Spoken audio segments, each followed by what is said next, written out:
Well, hello again, everybody. Welcome to Solutions with Aquarius Rising Africa. As you may well know by now, we've been smacked on the wrists again. Got another strike on the Aquarius Rising Africa too. So we aren't allowed to post this week, hence our recordings going up onto Solutions. It's also been brought to my attention by a number of people, really a lot over the past few days. And it's very obvious that we're being quite hectically shadow banned at the moment. People are literally saying to me that they're pressing subscribe or like or whatever it is, and it won't allow them to. So, you get a little blue or red mark or whatever, or you can see. It's not allowing them to. Other people are subscribing and then they go back and they haven't subscribed and they can't find the channel.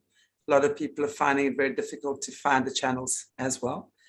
So please be aware that this is happening. Shadow banning at this time is obviously they're targeting a few of us right now.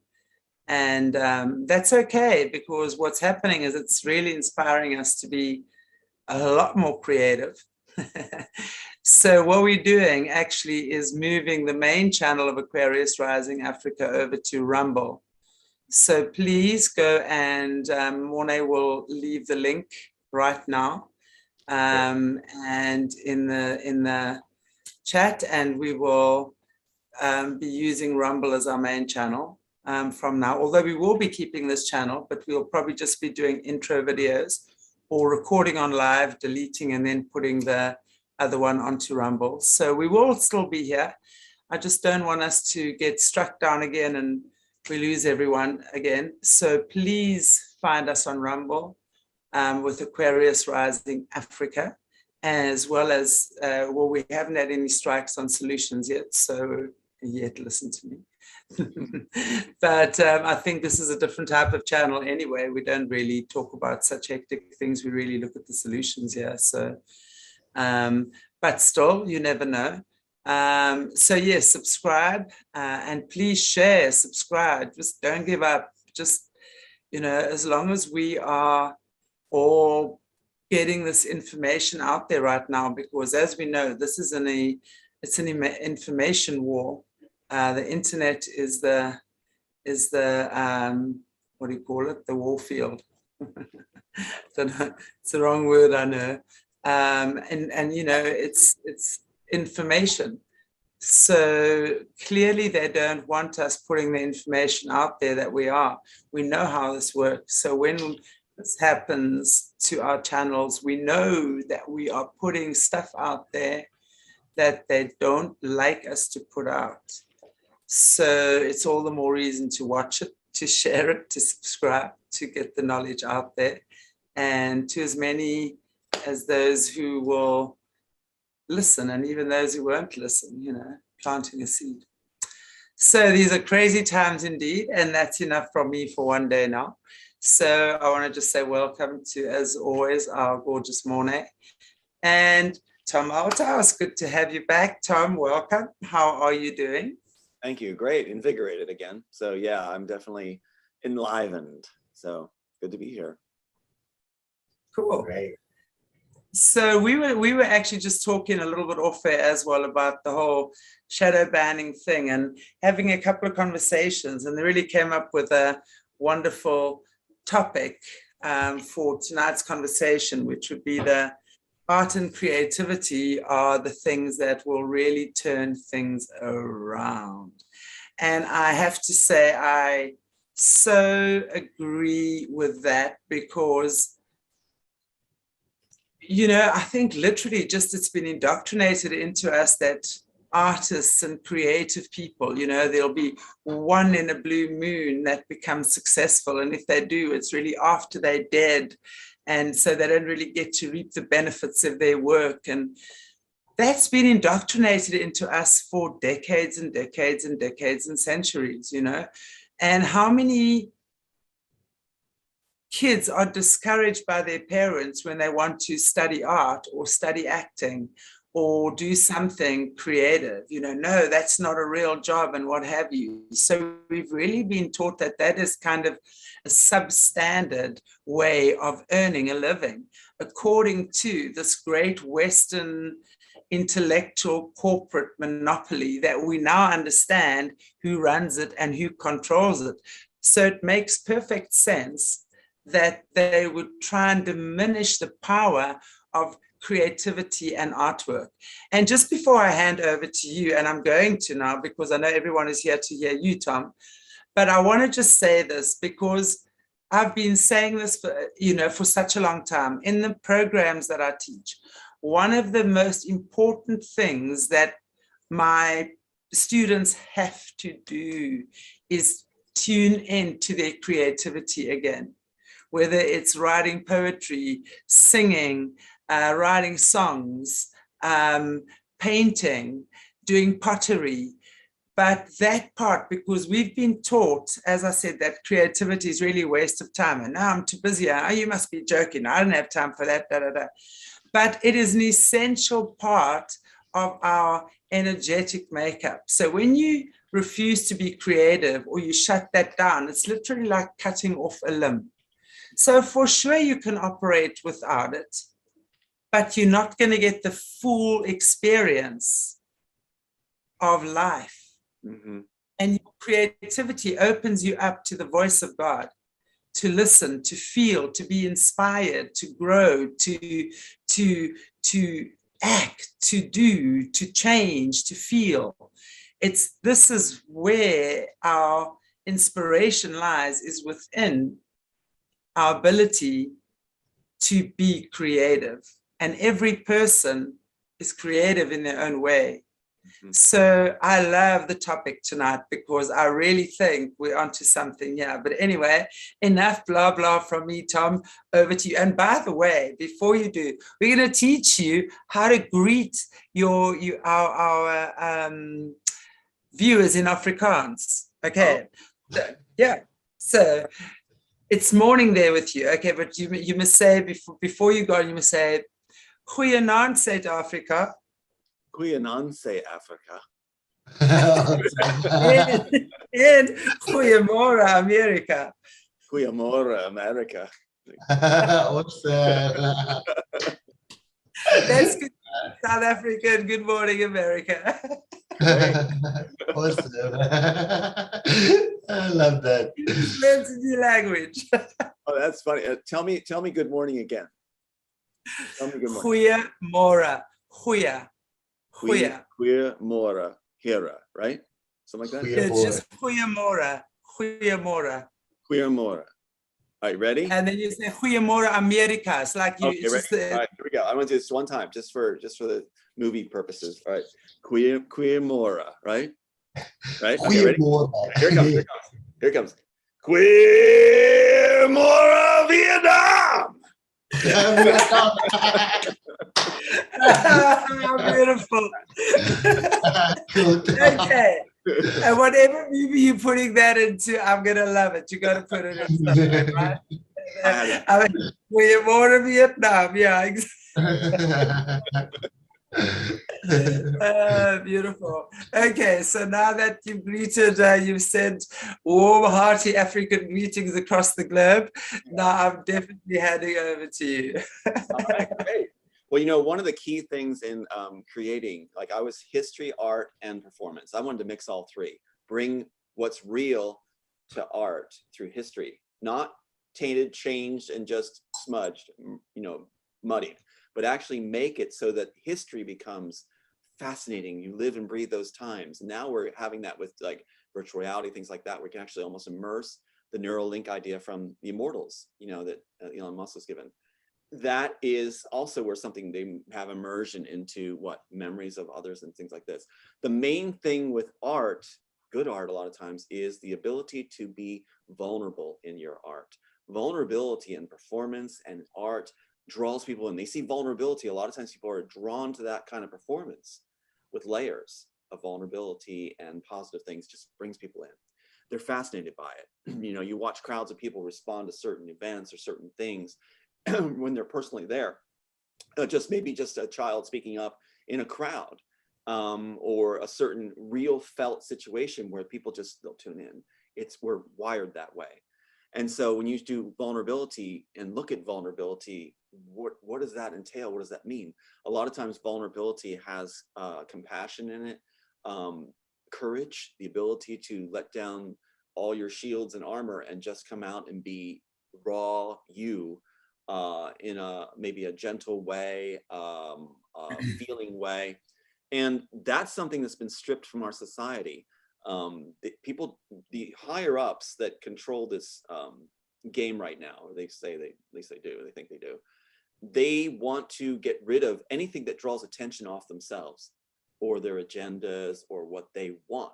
They don't want, it's like a 3-ring circus where they're blasting too much at you, and people are supposed to focus in on that, and they can't look at anything else, not their family, not anything else, just that 3-ring circus. And it's actually that quiet whisper with real heart behind it that can draw people away from the 3-ring circus. It's that real heartfelt moment where they go, this is real, in a world starved for genuine. And so I think art, when I think about whispering through art, really that can be like blasting trumpets and the roar of a lion. When you just whisper true heart, true feeling, and if you do it in layers through your art, it's going to command attention. And you watch the others, the elite spin, they call themselves elite, spin and tumble and try to draw attention away. And you end up with shadow banning. You end up with people being approached, don't use them. Information meetings, they call it. You lose your contracts, connections, things like this. I had a song, we just called it for a working title, Immortals Transport. And what's really interesting, this song they went after it so hard, the Warner Brothers attorneys and things like this, and the industry. And this is actually 2 of the original cassettes. They thought that these were gone. And on this, you're going to see, sorry, let me see if I can actually work this here. Come on, Tom. There you go. All right. So handwritten on there, this is back when it was submitted, the original material. Alan Parsons in the Lap of the Gods. That's the intro credit music sent to Warner Brothers with the screenplay that became The Matrix. The Immortals Transport, done by Alan Grace and I, and original music. And then you've got George Michael's Praying for Time, final credits. That's why George Michael was murdered on Christmas, when he would be a witness. The attorneys saw that there'd be a witness that the work was created before 96. Wow. They didn't want that. So that's why he was killed, because he's a witness. He had the full script given to him before he gave permission to submit this piece. And so the Immortals Transport, what's interesting about it is the attorneys for Warner Brothers that were provided to handle me, that ranking guy, he demanded all copies of this. And we thought he had all copies, and he destroyed them. He made sure, we have email after email, it's all of them. This is all the copies. Thanks to my mom and stuff, these turned up. These have been stored. It's right here. And so what we have now is we have a converter which will turn this into MP3s, and we're going to play this music. And what's interesting is that music was submitted to Warner Brothers, so they didn't just whip off the screenplay. They also ripped off the music.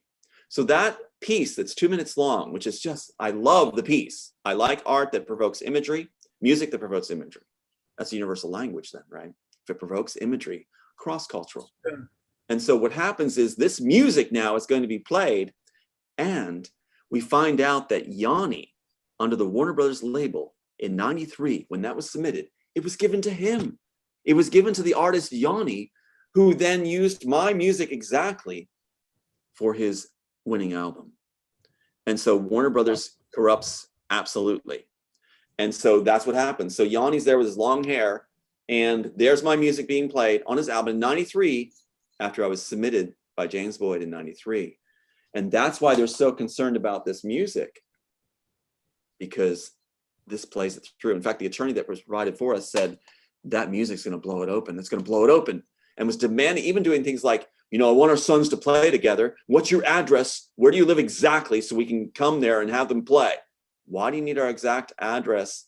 And like immediately, it's like, you're not coming this day. Why is this going on? And then at the same time going, do you have the tapes? Do you have the tapes of the music? Do you have the tapes? You have to give them to me. So what's interesting is there were raids on our house and things like this. Music the music industry, it's very hard to steal the music because that's very distinct. You know, a screenplay, they can say, well, this idea has been done before, you know, but with music, a lot of time it rings in our heart, and the layers ring. We're used to layered thinking with music. Music is about layers, basically all the time. Layers, harmony. Just think if we only had music that was one thing only, one note, that's it. No, the music is layered thinking. It's layered thinking, and it becomes a universal language of layers. So I'm saying again, that whisper can be powerful. That vulnerability, the vulnerability involved in a good performance is powerful too. And that's something I think they don't have.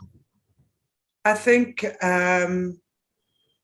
despite the fact that they've clearly taken so much of your work that you've done, your music that you've created, all of that stuff, at least you know what a winner you've created in so many instances.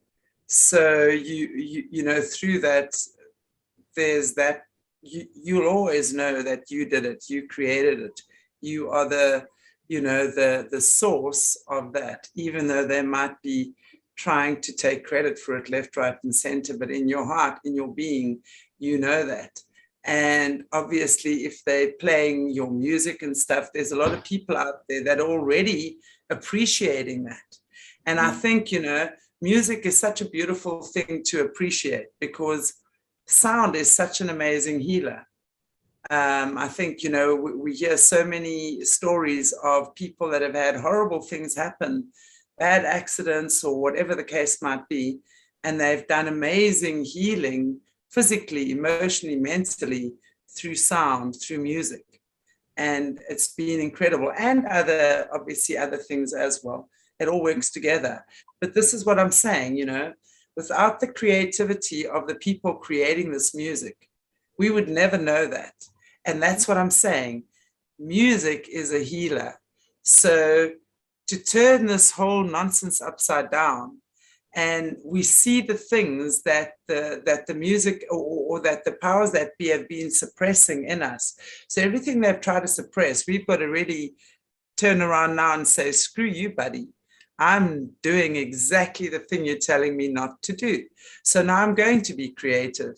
I'm going to understand what it is to create my own story or playwright, you know, even if it is just for 10 people in my class, you know, or whatever, but to get those ideas flowing. And the more minds that get thinking and singing and playing and acting and creating, think about what that does energetically. Absolutely. There's such a peace. There's such a peace with his creativity. And my son sees it too. And it's like, he's that kind of creative person. He's doing the writing, the music, you name it, he's doing it. And it's just unbelievably brilliant. And he's very humble about it too. And what's interesting is when we create this stuff, it creates a peace in us. And so when they do these 302 attempts on me, here's these angry people employed to put me away in a 302, my personal case, over and over. And they're saying like, well, he thinks corporations are out to get him. He thinks Pat Roberts is out to get him. It's like, it's not thinking I don't use the phrase out to get me. I don't like that phrase. And the fact that they're trying to put me away on 302s repeatedly would say that somebody has something that intends harm and to destroy my family. And they say they're going to destroy you. So they're telling the public he thinks they're out to get him. And that's the excuse to put me away while they're putting me away, which is, if I don't use the word out to get me, but that's hostile. That's a hostile act to destroy my life and my family. So you're putting me away because I am saying you're doing hostile acts to destroy me, and you're doing hostile acts to destroy me, saying that that's the reason that you should put me away. It doesn't, what? So they have a way to go after us, no matter who we are, no matter how benevolent we become, and how our heart is actually a service art. When they take the work, such as the music I showed you, and many people I know have examples out there of them themselves personally going through this kind of thing. And when they take it, they're taking from the source, those of us that create, all of us.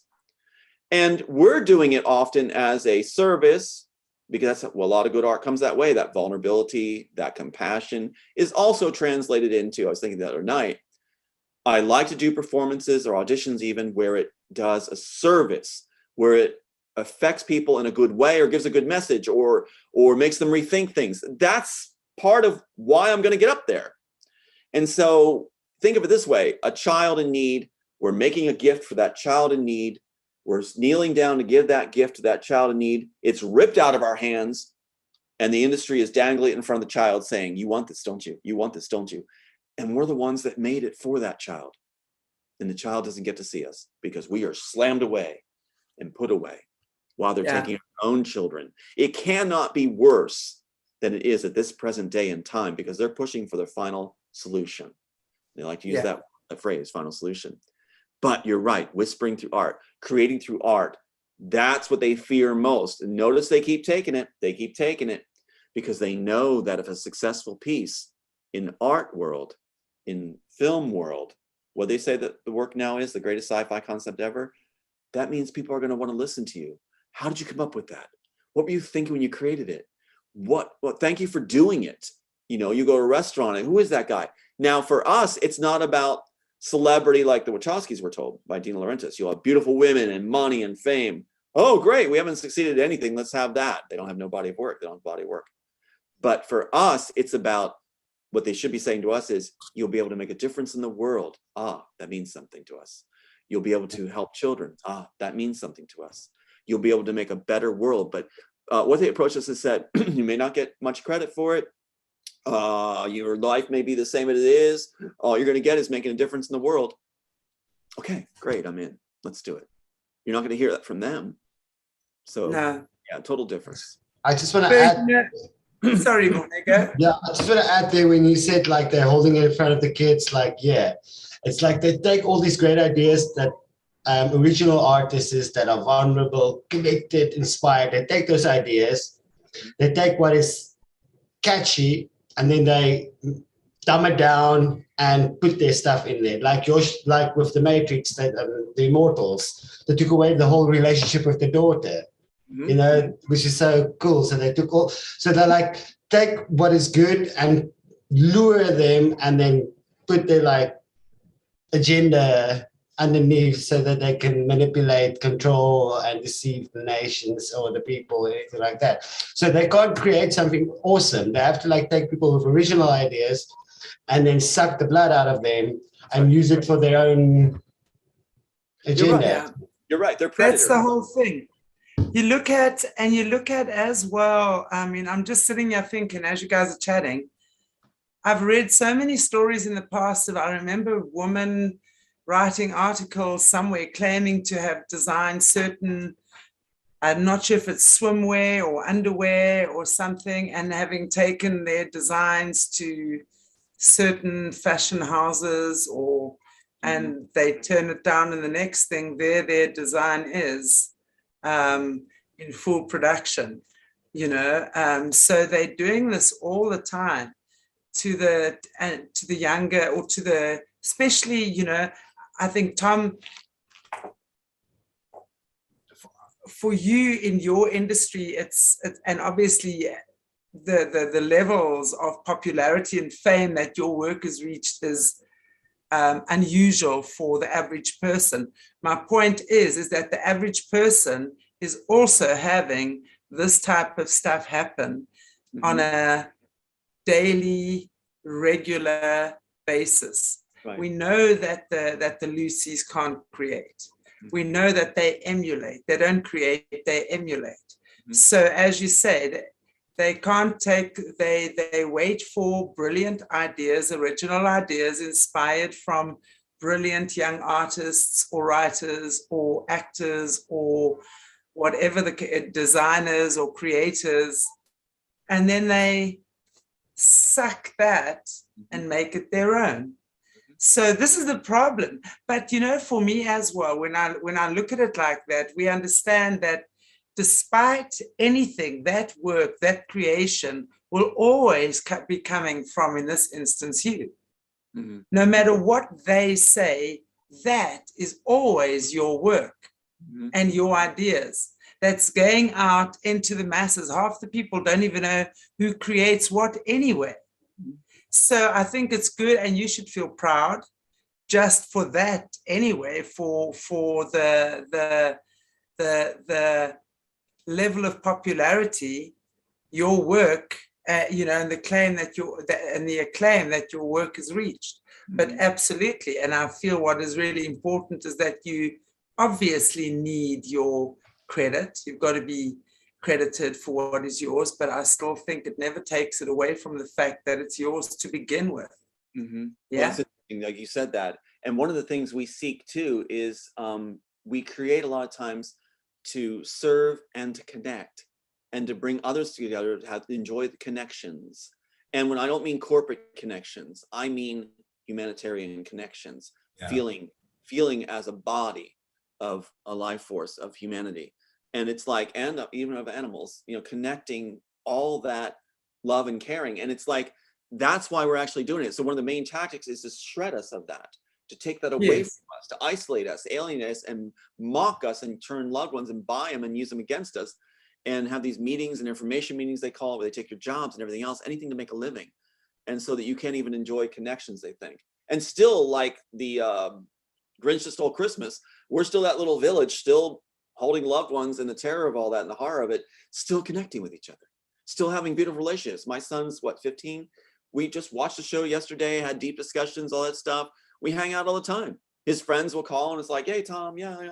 It's like, that's not me trying to be a youth. That's me just connecting as a human being with another human being I admire greatly and happen to have the very great privilege and honor to raise.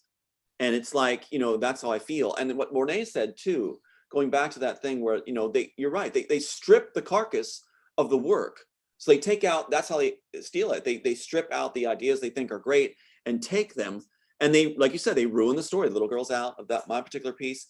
They ruin it. And then what they do is they give it to their other people, the leftovers. And so Christopher Nolan of Universal Studios, which is also connected to Disney, gets to have the Star Trek series where he gets to strip away and do Interstellar, where he uses up that beautiful scene between the daughter and my main character. He takes it there. He takes it there and just ruins it because they just want to have credit for it. He actually was failing in film school, and Universal Studios took him in, just like the Wachowskis were taken in by Warner Brothers when they failed at everything. Business, painting business, name it. They're wine and dined by Dean Laurentiis to be in-house. All these failed groups being brought in to take the work, and they'll take it and eat it up with a spoon. Yeah, and I think also, Tom, I don't think it's always just about they ruining it or they like making their own story. I think Hollywood and all these people have an agenda.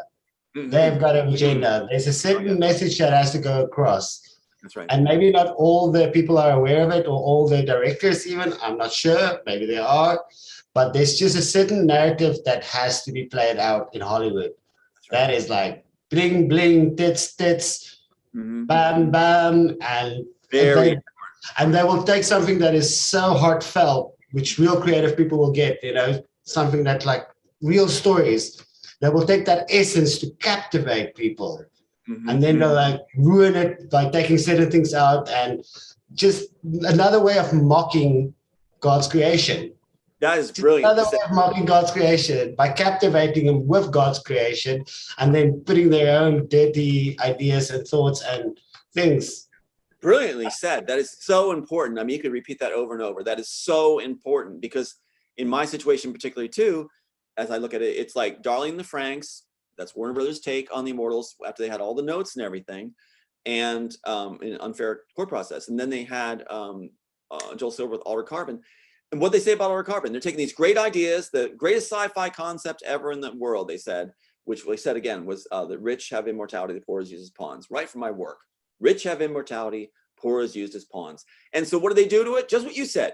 They advertise that Altered Carbon with that greatest sci-fi concept ever is a must-watch because you have full frontal male nudity.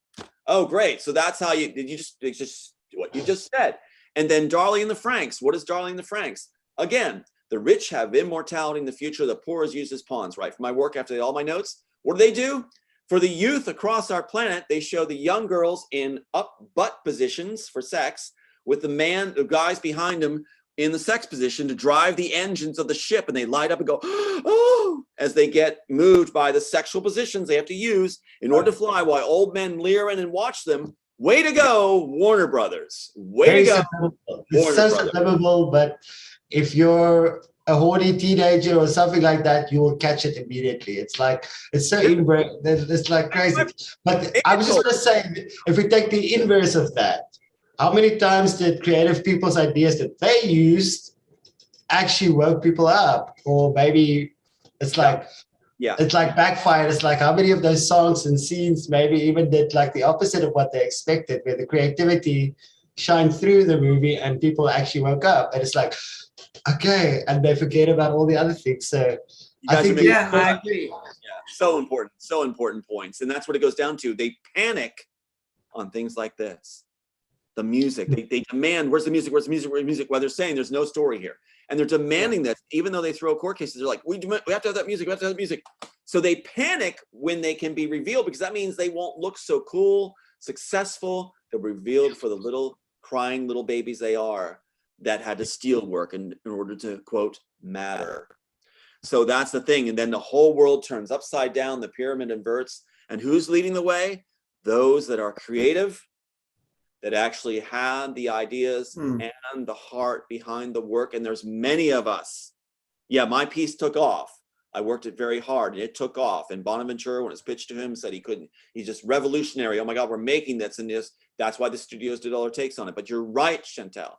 There's so many people out there that have great work too. And it hurts just as much when their work is taken. It hurts just as much. It may hurt more, because here am I getting an interview with different great hosts across the planet.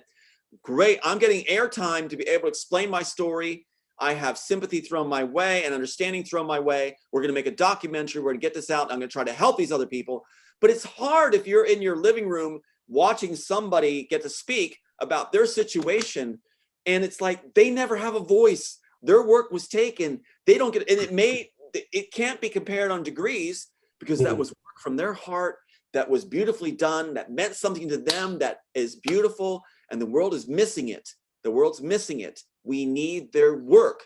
And so maybe we can open the door for them. So those that are watching, that have had their work taken, that have not had a voice yet, you'll have your voice. There's people like right here, 3 of us, that have passions for you and your work and your justice being restored. We do care. We can't take all your phone calls right now all the time, but we know you're there and we're working for you, and it's going to be a better world, and that work will come to light. So hang in there, celebrate life. Calvary's coming. Yeah, I think you're a voice for many of the people that have had that happen, have their creativity literally stolen and turned into something that somebody else has a desire for and not given credit for. At the end of the day, I think all scales will be balanced. The time will come where all scales will be balanced. All truths will be exposed. Yeah. Really, I do. I believe that. And yeah.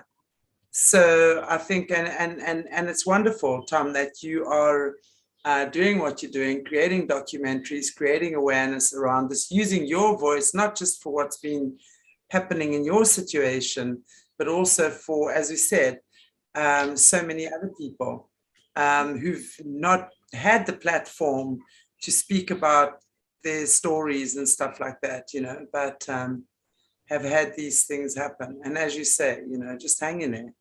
Yeah. The day is coming where this stuff will be exposed. Yeah, and it also presentational. Look at art and presentation. Presentation and art go side by side many times, obviously. Presentation is needed for art. And I was told, when I present myself, be calm, smile, this kind of stuff. I can't hold my passion back. And I think that it's time for passion. I think it's okay to have passion as we explain these things, because if a child's dying and children and people have their work stolen and people are suffering, I want to show them compassion and passion. I don't want to show them just a stoic face. I want to show them that I actually care and I feel it. I mean, I think a lot of times we want to know that we feel it, not just polite, calm in the room and just, okay, yeah, these things happened. It's a shame. No, I think people need action. They need passion, compassion. They need understanding. They need to see someone's going to fight for them, and that groups are going to fight for them. It's going to be a better world, that these problems are going to be solved. We're looking at horror across the globe. Horror in what's being done by a group of a few that think they've got it all now, and they're going to try to keep it. And we need change. I agree. And I think, you know, again, each person's situation is relative to them. You know, what we're discovering now as we're moving along is how important it is when we're listening to survivors coming out of the system, overcomers, to say, I believe you. And, you know, that is such an important thing.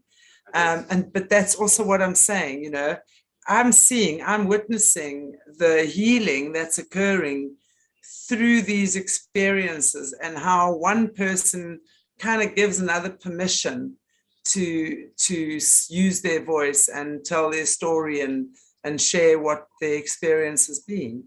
And Tom, that's why I say, you know, with you as well, people might not have been SRA'd or anything like that, but they have had 5 years of creation put into a project which has given them great excitement.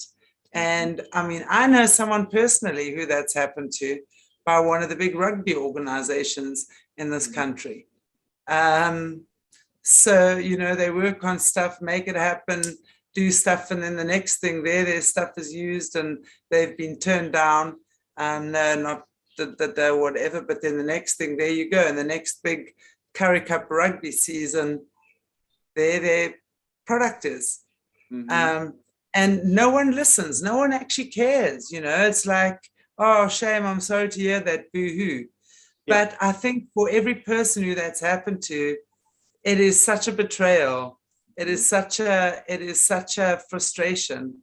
And I think it's an abuse, an absolute abuse of power. So you become a victim to that as well. And also then start creating all sorts of not trusting anymore, because now who's going to do this stuff and who's not? Who do you work for? Who don't you?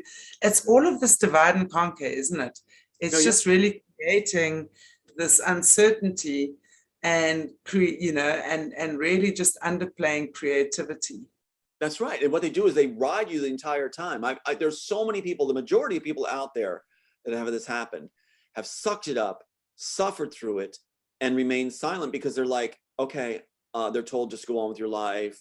You know, we understand, but you know, you can create again, just create another thing. It's hard to create another masterpiece.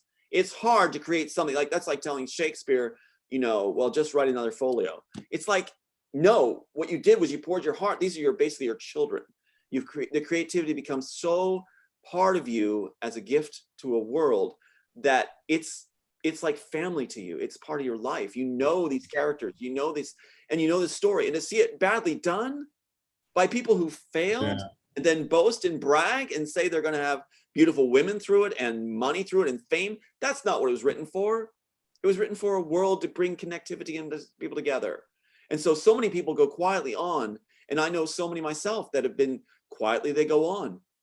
And it's like, it's so pervasive. It's so across the planet.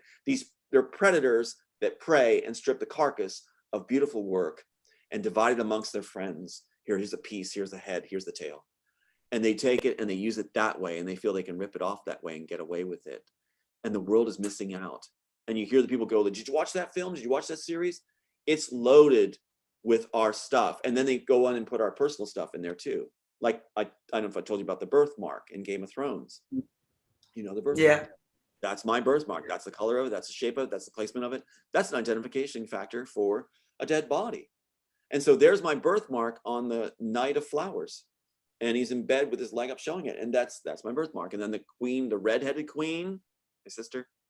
And she tears up the documents, my sister. She doesn't care about anybody, my sister. And she's in love with her brother, my sister. And it's like it goes on and on. They have these things in there on purpose with names and everything and these identifying features placed in the films. And then they have people come your way that claim the same thing's happening to them. And they're very loud. And you can tell that they're not the ones that actually did this. I know I'm speaking loud right now because I have the voice to do it. And I'm going to speak up with passion.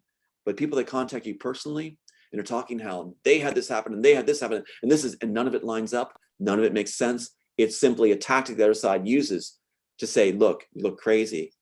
We're sending people your way that are going to claim this monstrosity of things that has nothing to do with the films. It's just so they get your attention, distract you with the wrong people, apart from the quiet ones that actually do matter, that you should be listening to. That's what they do. They play us to their people who talk nonsense, and you're crazy by identification with crazy. But these are actually people paid to be this, to take up your time.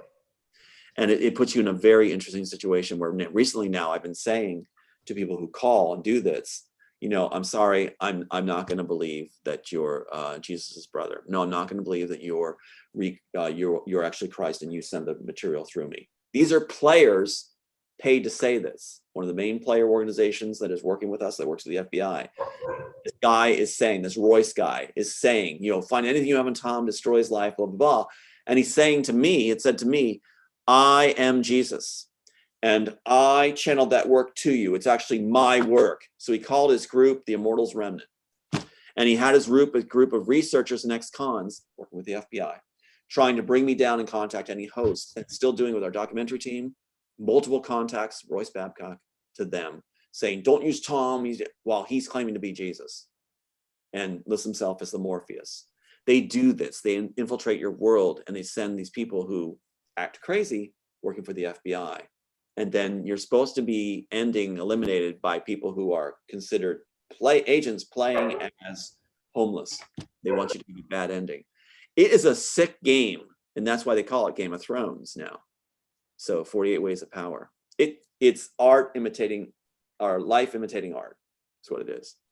It's that wild. So what a story we have. And you're right, we actually are being given through this horror incredible material to captivate a world and turn this all around and reveal the butts off these other players. And they're afraid now because we didn't succumb. We didn't cave. We're going on. And I learned we always know creativity is queen and king, on the yeah. So as much as what they've tried to limit it and use it and abuse it, whatever, Tom, the more we move through these times, we conquer. I love calling them the Lucy's. Mm-hmm. We love conquer Lucy and friends. It's I think we're going to see such amazing heightened creativity from human beings such as yourself and so many others who are going to start producing work that we've never seen before, because now the limitation around that is gone, and we can really just run free with our imaginations, and we're all being much more highly attuned to the truth. So it's not like this great divide anymore. I think it's going to be amazing, the amount of creativity that we're going to start expressing and finding within ourselves individually, and together, Sorry, go ahead. No, I'm done. We can set a world where it is the inventors and the artists can be free to thrive. We can set that world in that environment. And we're about to do that. The other side, the elite, they call themselves, thinks they're going to have this one world society where they control it. Well, the whole Immortal screenplay was about the other people with creativity and compassion coming together and making a one world society. If it's inevitable, we take it and make it into a benevolent one, where it's artists and others leading the way, that actually have inventors that actually care. And then you create a crucible where you can just have freedom to create, as you just said. That's exactly it. I want to hold this up one more time. When they do things like this and put your birthday exactly, they don't like when I do it, so I'm doing it, 7/2/59. When they do that in films, they cannot win in the end. So I'm holding it up to say, in the future, we win. If not now, we will win. They can't stop us. They say we won the chess game. And this is one of the reasons. Someday people are going to be allowed to figure that out and go, that's his exact birthday, year, day, and month. There's no way that was put in there accidentally. So we are going to win. And with that, I want to play reverse host and say, Mornay and Chantelle, I want to hear what you have to say about these topics as you end it I want you to have the voice, because I have heard some real gems coming today, real gems. So yeah, well, I want to say that we are going to win because we are creative beings. We are creative beings. We are created in God's image. We have the ability to choose and create. And because of that one thing, we will persevere. Because what do we do when we're in the dumps? We paint a painting. We write a poem, write a love letter, write a sad song. You know, it's our ability to be in dark places where we can find creativity to lift us out of it. And it's that ability in us as human beings that will make sure we will reach the top or transcend or transform or go beyond whatever they have planned for us, because we've got this ability to be creative beings. I think though they can try to stop us as long as they can, but inevitably creativity and perseverance for us as human beings will win the game. There's a beautiful, actually, something I posted on Facebook a couple of days ago from Greg Braden. And basically what they've done is they've decoded the human DNA to understand with the lettering and the sequencing and what have you, what it spells. And it says in every human being's original DNA, it spells out God eternal within the body. wow. So, I mean, that is just, to me, one of the most, when I saw that, it was just like, of course, you know, it's in our DNA. So no matter who you are or who you think you are, God eternal lives within the body, lives within your DNA, you know, and is that spark within you. So when we really tune into that and we understand that, it's such a subtle thing, but wow, when we get that, it's like we start gaining that momentum, you know, that we are co-creators with God. We are co-creators with the divine. God lives within me. The minute I tune in and I start listening through prayer, through meditation, through stilling the mind, through being quiet, through listening with your heart, you're going to hear God's voice or the source's voice or the divine creator, whatever you choose to call your divine creator, you know, you're going to hear that and it speaks to you. And when, you know, and even through all this crazy chaos that your work has been through, Tom, and everyone else that has been through something similar. Mm-hmm. I mean, the truth, that's what I keep saying, you know, we're going to see the reason. You're going to see from that something so much more magnificent will be created, you know. I look forward. I'm excited to see what that might be, to be perfectly honest. Well, I am too. This has been a great program today. I really appreciate you guys so much, and the audience too. There's been a lot of encouragement and things sent my way, and for Aiden too. And especially means a lot to us since we're trying to say Aiden didn't exist, that I made him up. Really, seriously, they're really going all out to put us in cells and destroy lives. But the thing is, when we're put in a cell, we sing and we create. Like Mornay was saying too, we keep lifting. Our natures show. When they're put in cells, they languish and rage and get angry all the time, and so they throw harm at us, while we throw offers for reconciliations and doing the right thing. Our natures are amplified through this conflict that's going on in our world. How we respond, how we react. But you guys, you really did nail it on the head. Thank you. I love the saying that goes, two prisoners, two men sitting in a prison. One sees the bars and the other one sees the stars. Nice. I like it. Yeah. Yeah. We are unmasking, and we're also removing those bars now. It's like we're unmasking the tactics. There's a whole history of these things put in place that was planned out. What you said, like there's an agenda behind Hollywood's presentations. All this has been going on with a plan in mind for a group that does not deserve authority on this planet, doesn't deserve to abuse our systems that were meant to safeguard lives and safeguard families and safeguard Absolutely. people. So I'm learning too now too to celebrate, we're going to celebrate diversity and culture. We're not going to lose it. We're going to keep it and intact. And I was thinking too about, I want to do an art piece. It came to me the other day and it brought me to tears of like that song that goes 1 little, 2 little, 3 little Indians. We were taught as a child. And I wanted to have a child singing it. And then an adult comes in and starts singing about what had happened to nations in this country, Indian nations, and the exterminations. And then the little child finishes up singing backwards, 9 little, 8 little, 7 little Indians. And then he ends up holding the child as she's done singing in his arms, and she's died in his arms. So I have this presentational mind of like how I want to take some of these things we've been taught and show. And it's often our world goes, oh, just move on. That's past. It's over. No, it's not over. The spirit of that lives on this planet. What we've done lives on this planet. And we need to change that around. It's okay for us to go cross diversity and cross ethnicities.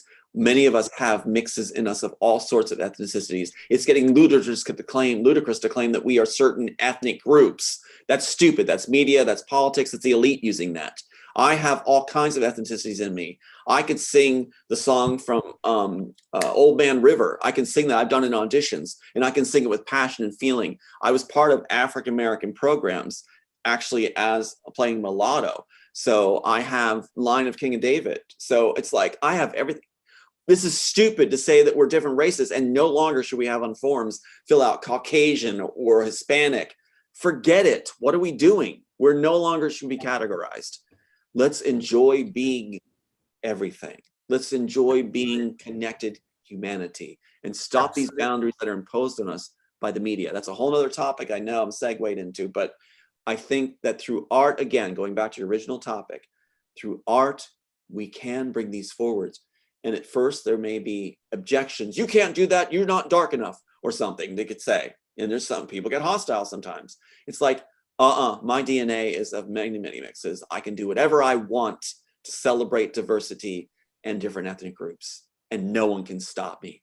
And I think that brings our world together, and you're not going to stop me from bringing a world together and celebrating every faction of that world. Yeah. The more of us who sing together, the more of us who dance together, the more of us who act and play together, the more of us who draw and create together. Mm-hmm. That brings us together. That's right. That is one of the real keys to shining light on the world. And really, because then the dark literally disintegrates of itself.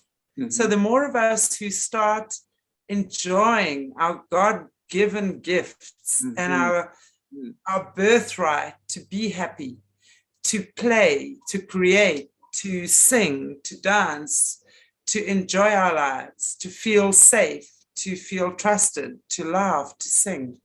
All of these things we need to start bringing back. This is the things we need to start doing more of. Really is the arts. And get rid of prejudgments. Get rid of prejudgments. It's like, mm-hmm. I want my boy, who's an amazing boy with such a heart, to be able to walk onto the street and not be judged because his skin is a certain color. He isn't responsible for any crimes in our world at all. In fact, he's making things better. So don't judge him, because, and I'll talk to any group, any ethnic group, don't judge him. I think the animals will side. I agree. Yeah. But the more we tune into spirit, because people focus so much on how are we going to eliminate racism and religion and what have you. It's not about eliminating anything. Mm-hmm. Take your focus off that. Yes. What we have to do is embrace, tune into our spirit and our inner being and start loving ourselves. And that's where it gets interrupted. In an unconditional way. When we do that, we can't help. Okay, sorry, was that? Sorry, no, I'll just say that again. It got interrupted. When we start loving ourselves unconditionally, oh my goodness, here we go. Okay, last time. When we love ourselves unconditionally and we start being self-loving and understanding our gifts, our creativity, our gentleness, our strengths, our amazingness, then we see it in another. But not before then. Then we, you know, before then we compete with each other. We want to have, you know, be first or be the one or be the only one, or, you know, we compete with each other. And until we realize we don't have to compete, we are all just integral pieces of that puzzle. And then that's how we support each other, as opposed to competing with each other.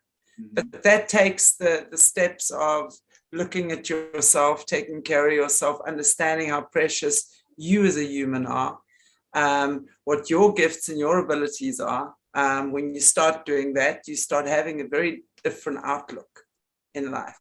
And you start seeing everyone else as your teacher and your part of your tribe, and as your teacher. You know, teachers don't always teach us lessons we like, but when you see that, you go, wow, and I see the value in that, and I can go, wow, thank you for showing me that part of my face that I did not know I had.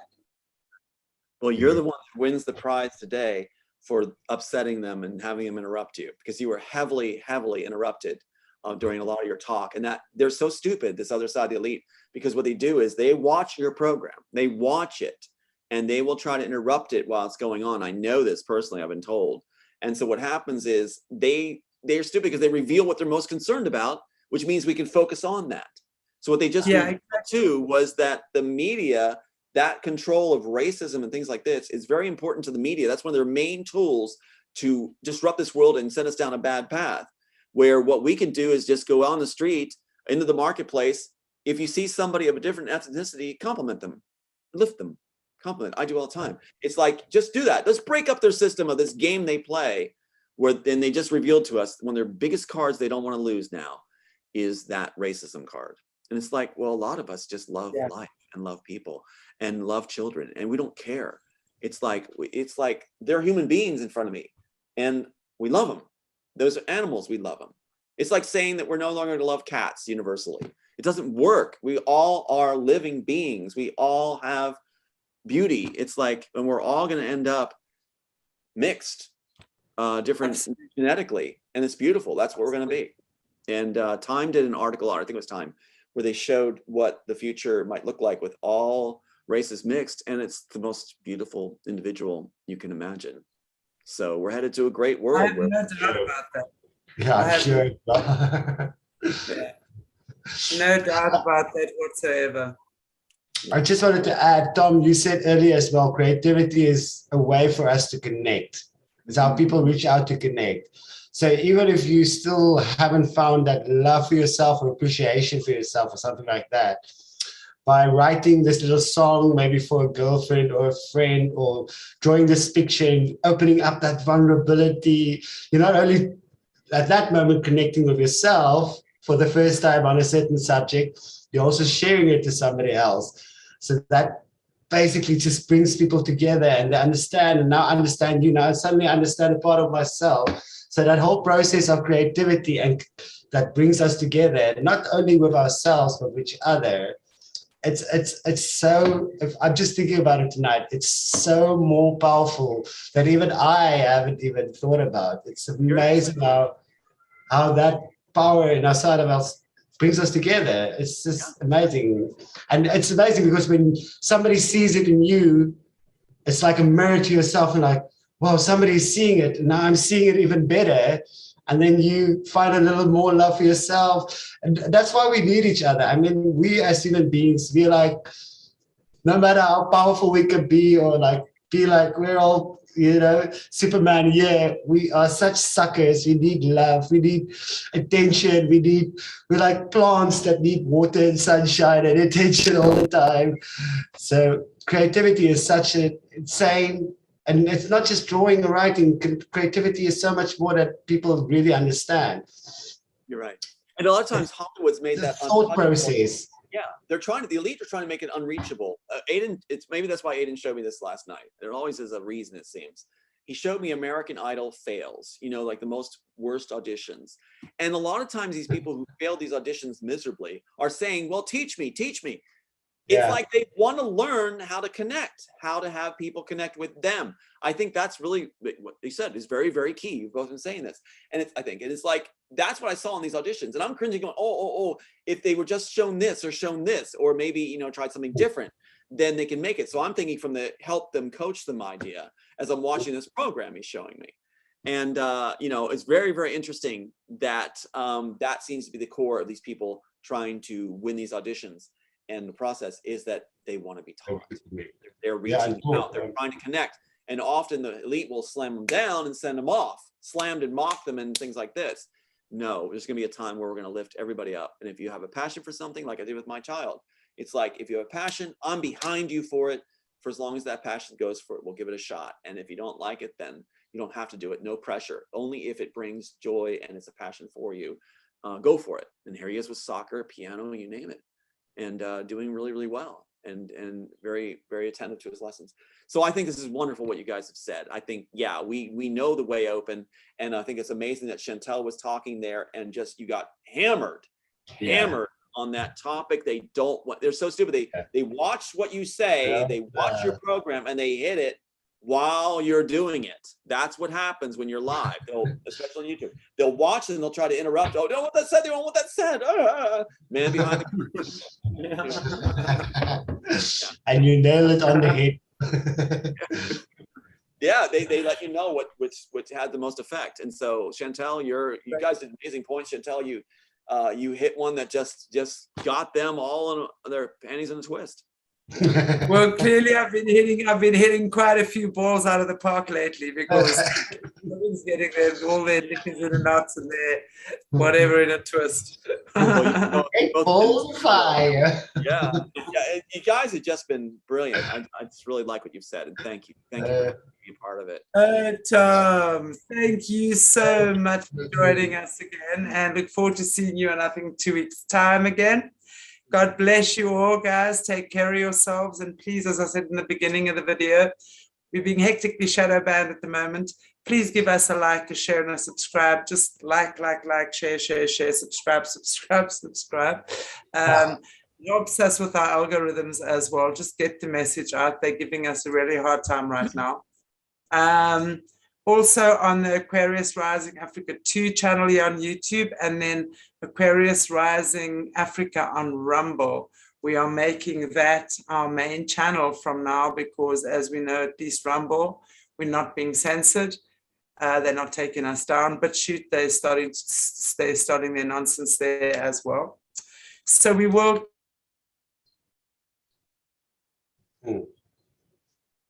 keep this channel up here on YouTube, so please subscribe here. As we will do live. I've been interrupted again. Okay, we will do live shows on this YouTube channel and on Rumble. So we will be here and there, but snippets here and the main stuff on Rumble.